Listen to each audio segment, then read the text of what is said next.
Tiga negara dengan jumlah penduduk terbanyak di dunia yaitu Amerika Serikat, India dan juga China masing-masing memiliki perekonomian yang besar. Tapi ada ancaman tersendiri bagi negara-negara tersebut termasuk diantaranya China.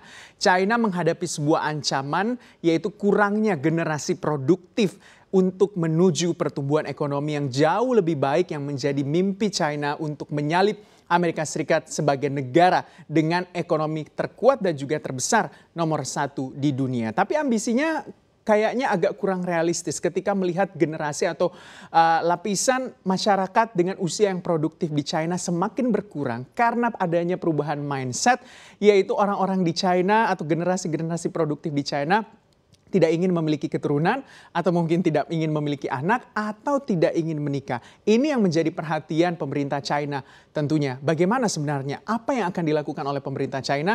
Kita ulas hari ini. China tua sebelum kaya.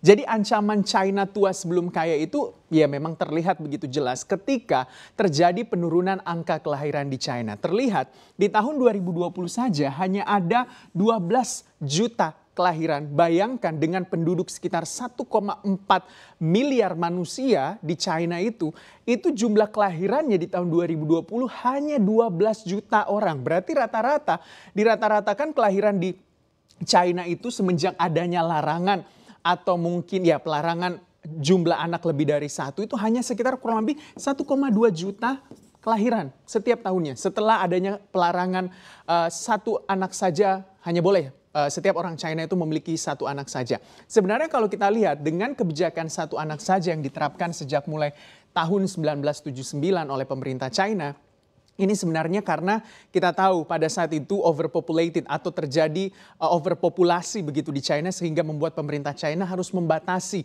jumlah kelahiran di China. Tapi sayangnya ini terjadi secara terus-menerus dan tidak terjadi pengereman oleh pemerintah China. Bahkan beberapa ahli atau ekonom juga mengatakan bahwa apa yang dilakukan oleh pemerintah China tidak dipikirkan matang-matang atau mungkin tidak direm sejak dahulu kala ketika melihat kebijakan ini begitu bablas sampai akhirnya di tahun 2016 pemerintah China mulai melonggarkan dengan boleh memiliki lebih dari satu anak atau boleh memiliki dua anak. Sebelumnya atau pada saat tahun 1979 sampai 2015 ketika orang di China mau memiliki anak lebih dari satu harus membayar kurang lebih denda atau mungkin ya uang lah ya atau denda bisa dikatakan senilai kurang lebih 220 juta rupiah harus dibayarkan kepada negara. Bisa Anda bayangkan kalau di Indonesia Anda melahirkan begitu atau memiliki anak, ya mungkin karena ada program pemerintah dari BKKBN begitu ya 2 anak cukup. Tapi lebih dari 2 juga nggak ada yang marahin gitu asal Anda bisa membiayai anak Anda gitu kan.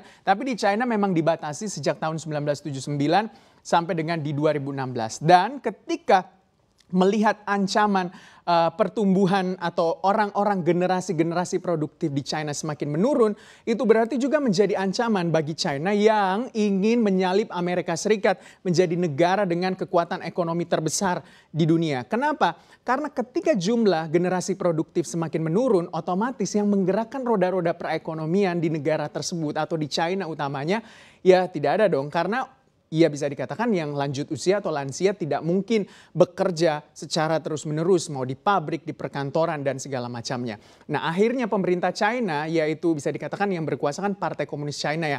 Itu mulai mengkaji begitu di tahun 2021 boleh memiliki lebih dari 2 anak. Nah boleh memiliki lebih dari 2 anak tapi sayangnya imbauan ini tidak serta-merta dituruti atau mungkin diikuti oleh warga China. Kenapa? Warga China memiliki beberapa alasan kenapa sih mereka itu nggak mau memiliki anak lebih dari 1 atau lebih dari 2. Ada beberapa alasannya, kita lihat sama-sama. Nah, kita lihat ya penyebab orang-orang di China itu tidak ingin memiliki anak lebih dari 1. Kita tahu ya kebijakan ini adalah kebijakan yang sudah dimulai sejak tahun 1979, artinya kebijakannya sudah mengakar. Punya anak 1, ya mindset orang-orang di China ya cuma ingin memiliki anak cuma 1 saja. Yaitu kenapa itu bisa terjadi? Karena terjadi perubahan mindset dan juga pola pikir oleh orang-orang di China.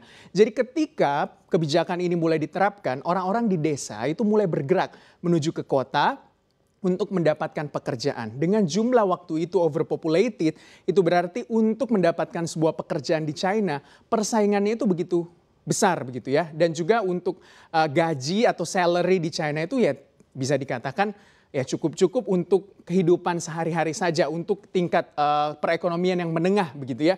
Nah, ketika ini semua itu terjadilah perubahan pola pikir dan juga tingkat pendidikan. Jadi orang-orang di desa yang dulunya itu tingkat pendidikannya kurang baik begitu ya.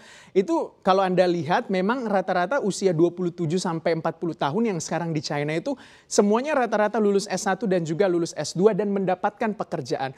Karena sulitnya mendapatkan pekerjaan juga, otomatis orang-orang berpikir di China bahwa ya saya tidak ingin kehilangan pekerjaan karena beberapa perusahaan di China begitu ya, apalagi khususnya untuk perempuan yang sudah menikah dan juga memiliki anak dianggap kurang produktif dan bisa saja diberi pilihan begitu untuk tidak bekerja atau dirumahkan. Ini tentunya bukan menjadi pilihan baik bagi warga negara China, utamanya wanita, karena kita ketahui tingkat biaya hidup di China begitu besar ya. Nah, itu yang menjadi alasannya juga karir dan juga pekerjaan. Ada juga yang menunda pernikahan begitu. Nah, kenapa menunda pernikahan? Ya karena punya karir dan pekerjaan yang bagus. Lalu memilih menikmati hidup dengan berwisata. Ada juga beberapa orang China bahkan lebih memilih memiliki apartemen ketimbang memiliki anak. Itu ada begitu pola pikir di China. Lalu lonjakan biaya perumahan.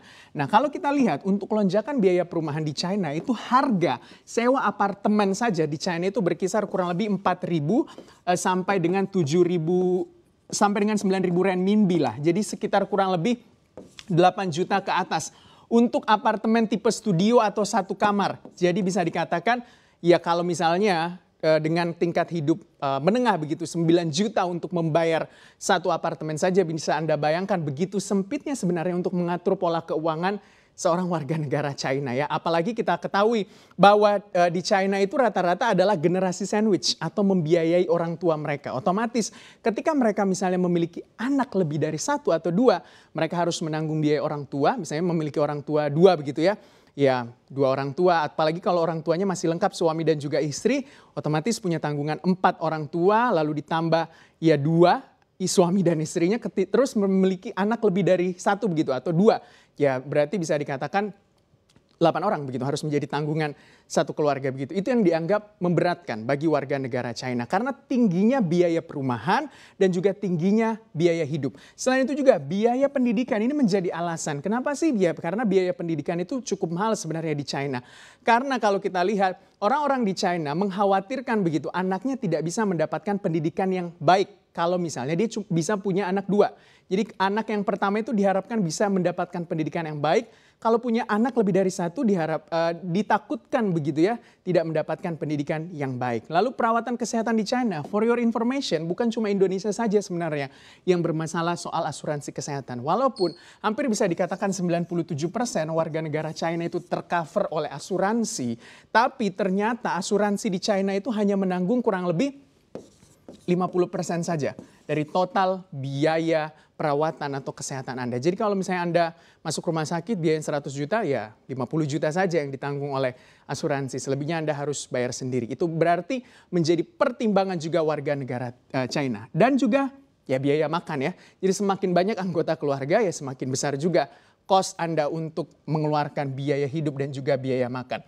Nah dari ini semua tentunya membuat sebuah ancaman bagi postur piramida penduduk China. Kita lihat sama-sama. Di tahun 2020 jumlah penduduk di China itu sekitar kurang lebih 1,4 miliar penduduk dengan jumlah rentang usia yang paling banyak adalah 30 sampai dengan 34 tahun di angka kurang lebih 5% dari total populasi China. Nah, kalau kita lihat postur piramidanya semakin mengecil di usia produktif yaitu 30 sampai dengan 34 dan 35 sampai dengan 39 dan semakin membesar di rentang usia 40 tahun ke atas dan lihat anak balita atau anak usia yang masih dikatakan remaja hanya di kisar 2,5% saja dari total penduduk atau populasi China di tahun 2030 walaupun jumlah populasinya meningkat di 1,415 miliar penduduk tapi jumlah orang-orang yang produktifnya semakin menurun begitu ya. Ini menjadi ancaman bagi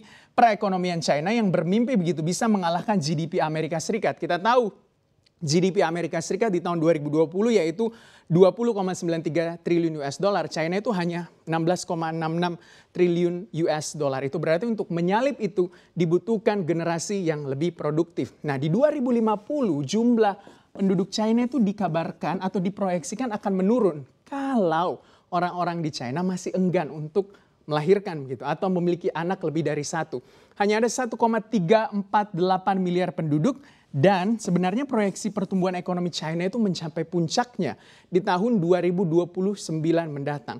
Kalau ini tidak bisa dijaga oleh China, itu berarti bisa dikatakan ya China tua sebelum kaya. Artinya sebelum menyalip Amerika Serikat, China sudah tua, usia orang-orang di China tidak ada lagi yang produktif. Karena terjadi penurunan angka kelahiran, penurunan usia produktif di China dan juga penambahan jumlah lansia. Otomatis negara harus mengeluarkan subsidi dan juga stimulus untuk lansia yang jauh lebih banyak dan juga memberatkan perekonomian negara mereka. Nah selanjutnya, apa strategi yang dilakukan oleh pemerintah China untuk mendorong kelahiran? Kita tahu ada beberapa strategi. Yang pertama yang sedang dikaji adalah penurunan biaya pendidikan. Jadi penurunan biaya pendidikan di China juga sedang dikaji karena kita ketahui bahwa kualitas pendidikan di China itu amat sangat diperhatikan oleh orang-orang tua mereka. Jadi makanya menjadi alasan kenapa anak cuma satu saja supaya kualitas pendidikan yang mereka dapatkan betul-betul baik. Jadi bisa dikatakan pemerintah China akan mendorong begitu untuk penurunan biaya pendidikan yang lebih merata. Yang kedua ada dukungan subsidi perumahan. Jadi pemerintah China juga akan memberikan subsidi perumahan kalau punya anak lebih dari 2 atau 3 begitu ya. Menjamin hak perempuan yang bekerja. Jadi bisa dikatakan ketika perempuan-perempuan yang bekerja di China akan tetap bisa bekerja dan perusahaan-perusahaan di China juga didorong untuk tetap bisa mempekerjakan ibu-ibu atau mungkin perempuan yang memiliki anak lebih dari 2 walaupun perusahaan tersebut memang harus memberikan tunjangan yang jauh lebih besar karena ya bisa dikatakan anaknya lebih dari 2 begitu ya. Otomatis misalnya asuransi kesehatan juga harus bertambah begitu anggotanya dan segala macamnya. Dan selanjutnya adalah menekan biaya mahar atau pernikahan. Bahkan biaya pernikahan akan diintervensi oleh pemerintah China. Kenapa ya? Supaya orang mau menikah, supaya orang mau memiliki anak dan juga memiliki keturunan untuk melanjutkan generasi China selanjutnya. Dan yang terakhir ada sebenarnya bisa dikatakan ini program kesehatan juga dari pemerintah China, yaitu Tiongkok Sehat 2020 yang bernama adalah China Health Security. Ini diharapkan yang tadi saya katakan bahwa asuransi di China kan selama ini hanya menanggung kurang lebih 50% dari total biaya perawatan. Ini akan didorong oleh pemerintah China naik menjadi 70 sampai dengan 75%. Otomatis masyarakat China hanya menanggung kurang lebih adalah 20 sampai dengan 25% saja dari total biaya kesehatan di China. Ini menjadi harapan bagi pemerintah China untuk tentunya masyarakatnya bisa semakin produktif begitu dan juga bisa melahirkan banyak keturunan karena ancaman kurangnya generasi produktif atau masyarakat yang produktif di China semakin nyata. Itu berarti bisa saja ancaman China tua sebelum kaya.